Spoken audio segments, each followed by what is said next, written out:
Now, I don't want to keep you too long, but I was looking before I came for a poem I could read to you from one of the greatest poet-philosophers of the 20th century, which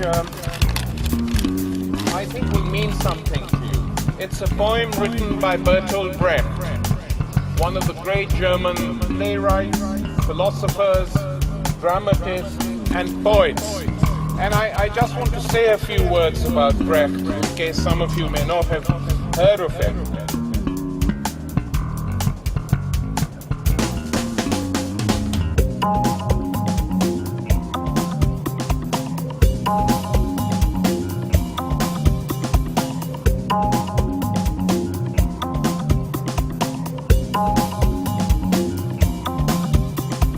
He left Germany and got refuge in the United States during the war, but he remained steadfast and went back. He went to East Germany because he was a communist, but he remained a dissident even there, fighting for what he thought was proper and correct.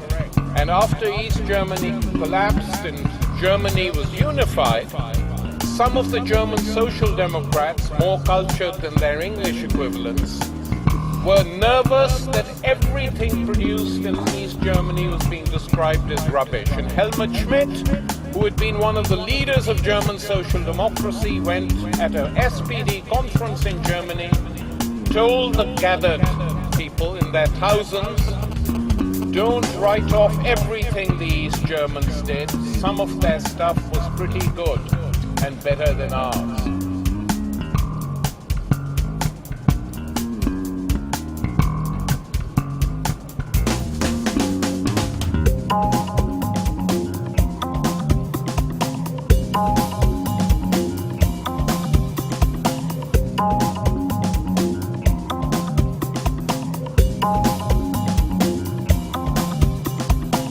He said, for instance, and he mentioned music and literature, and then he said, as for Bertolt Brecht, if there was a plinth in this room, and there were three places, I would put Goethe, Heine, and Brecht on that plinth, to encourage people to read this poet and not regard him as old hat.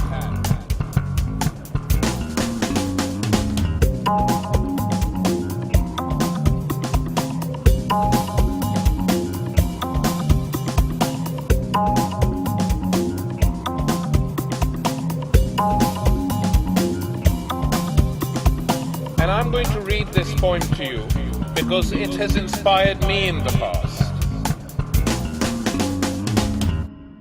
There are the thoughtless who never doubt. Their digestion is splendid, their judgment infallible.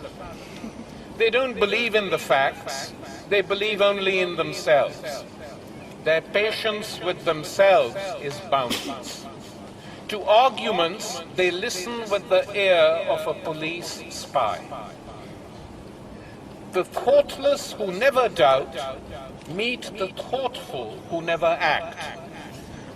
They doubt not in order to come to a decision, but to avoid a decision. With anxious faces, they warn the crews of sinking ships that water is dangerous. Beneath the murderer's axe, they ask themselves if he isn't human too. Murmuring something about the situation not yet being clarified, they go to bed. Therefore, if you praise doubt, do not praise the doubt which is a form of despair. What use is the ability to doubt to a man who can't make up his mind? He who is content with too few reasons may act wrongly, but he who needs too many remains passive in times of danger.